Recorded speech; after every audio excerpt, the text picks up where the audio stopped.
Hello guys, in this video, we are going to cook young corn and ground pork together with cabbage. The complete measurements for the ingredients are listed on the description down below. Let us now start cooking.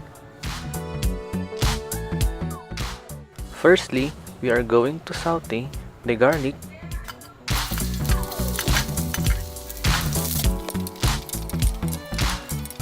and then add the onion.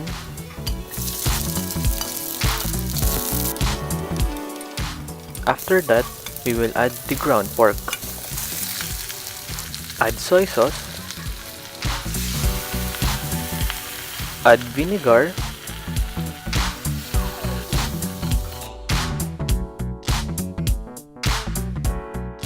And we will add water and let it boil for 10 minutes. After boiling, we will add more water and add oyster sauce for additional flavor and sweetness.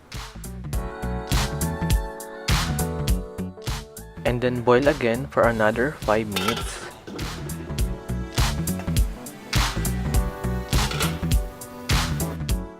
After that, we are going to add the cabbage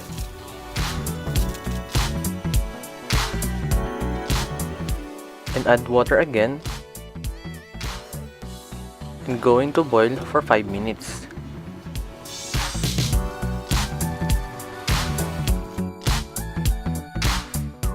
After that, we will add ground black pepper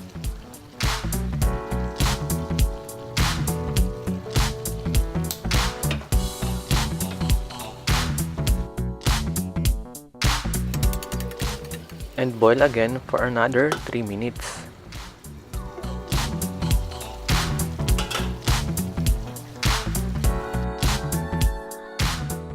Now, we can add the young corn. And remember to boil this for only 2 minutes to stay its crunchiness.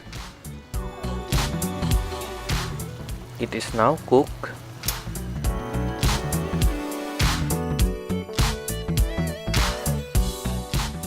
And we are going to transfer this on a container.